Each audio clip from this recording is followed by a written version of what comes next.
Welcome to my YouTube channel JD blogs. So आज मैं गई आसो एट शिव मंदिर बेसिकली आज सोमवार और सोमवार मोर जन्मदिन बारो एंड आमी गई आसो आमार लगत एटा भाई आछे किउ आछे बेसिकली सब्सक्राइबर कब पारे या फ्रेंड भाई ऑल कब पारे आरो सो आमी जोৱাৰ बाटते जी पारो हिमान शेयर करिम। तो बोलक आमार लगत या भिडिओটো एन्जय करिबले। सो गाइज आमी ओलाइছো যাবলৈ মন্দিৰলৈ। देखि আছে আপোনালোকে ৰাতিপুৱা ৰাস্তাটো বহুত খালি আছে, বহুত ভাল লাগিলে যে খালি আছে ৰাস্তাটো।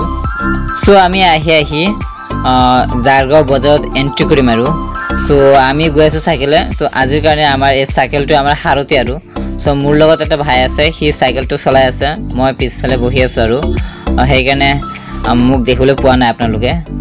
সো এতিয়া আমি জাৰগাঁও বজাৰৰ মেইন বজাৰত এন্ট্ৰি কৰিছো আৰু ৰাতিপুৱাৰ বজাৰ ইমান ভিৰ ভাৰ নহয়, খালি আছে। দেখি আছে বজাৰখন মন্দিৰটো অকণ আগতে আমি আগতে গৈ আছো আৰু আমি এটা পালোহি জাৰগাঁও শিৱ মন্দিৰ। এইটো মোৰ ভাই সাবস্ক্ৰাইব কৰিব পাৰে বা এইটো মন্দিৰৰ মেইন গেট। এইটো মেইন গেটে আমি এন্ট্ৰি কৰিম আৰু এন্ট্ৰি কৰিলে সো আৰু অকণমান খোজকাঢ়িব লাগিব, তাৰে অকণ খোজকাঢ়িলে মেইন মন্দিৰটো শ্বেয়াৰ কৰিম আপোনালোকে। তো বলক মোৰ লগতে। সো মেইন মন্দিৰলৈ যোৱাৰ আগতে এটা মন্দিৰ পৰে, আমি তাতে আছো আৰু ই মোৰ লগৰ ভাইটি এটা যি মিচিকে হাঁহি আছে আৰু বহুত লাজুকীয়া ই ভাল লাগিলে এইটো মন্দিৰ সোমাই। আমিতো আহিলোঁ। এতিয়া মন্দিৰৰ তলফালে এটা ঘাট আছে, একেবাৰে নদীৰ এইটো ঘাট মানে বেছি দূৰ নহয়। তো আমি ঘাটত যাম।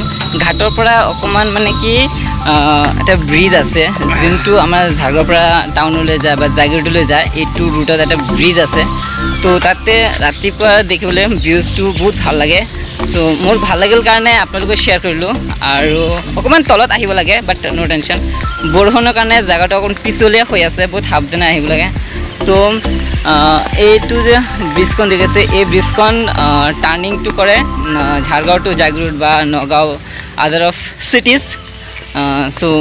সো গাইজ এয়া ব্ৰিজৰ তলত আছে নদী, নদীৰ দুয়ো কাষত আছে গাহনি বন। তো গাহনিৰ বনৰ মাজত এটা নদী বৈ গৈছে, দেখি মোৰ মনটো বহুত ভাল লাগিল। আপোনালোকে কেনে লাগিল কমেণ্টত নিশ্চয় জনাব দেই।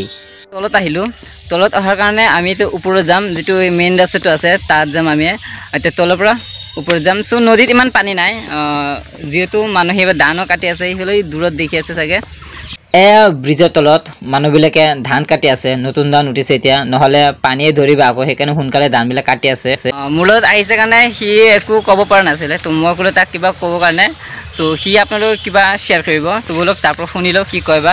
মন্দিৰত আহি বহুত মজা লাগিছে আৰু তোমালোকেও এদিন আহিবা, আহি মন্দিৰত চাবা, বহুত মস্তি লাগিছে আজি আহি। আৰু যদিবা চেনেলটো ছাবস্ক্ৰাইব কৰি দিবা।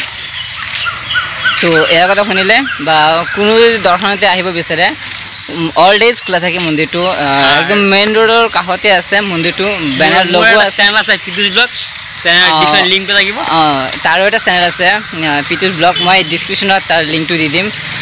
আপোনালোকে অনুগ্ৰহ কৰি লিংকটো প্ৰেছ কৰি চাই ল'ব তাৰ ইউটিউব চেনেলটো।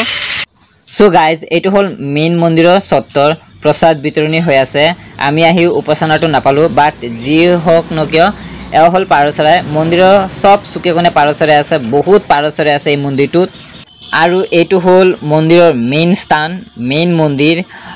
এই মন্দিৰত আমাৰ আইতা বৰ্তাসকল চবে পূজা কৰিছিল, তাৰ কাৰণে বহুত পুৰণি।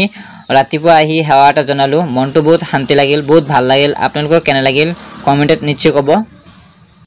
সো সেই গাইজ এইটো মানে আৰু এইটো হ'ল জাৰগাঁও হস্পিটেল, মানে মন্দিৰৰ পিছফালে। সো দুয়োটা একেলগতে আছে, মন্দিৰটো আগফালে আৰু হস্পিটেলটো পিছফালে। ভাল লাগিল দুয়োটা একেলগে থকাৰ কাৰণে। আমি যেতিয়া যোনটোত আহিছোঁ এই মন্দিৰটোৰ ফালে নেমু গছৰ বাগান আছে মন্দিৰটোৰ ওচৰত, বহুত ভাল লাগে। নেমু আমি চবেই ভাল পাওঁ বা নিৰামিষৰ লগত খাবলৈ, বা চবেই ভাল পায় লেবুৰ জুচ, লেবু, বাট বহুত ভাল লাগে। নেমুৰ চাহ বহুত খাই ভাল লাগে।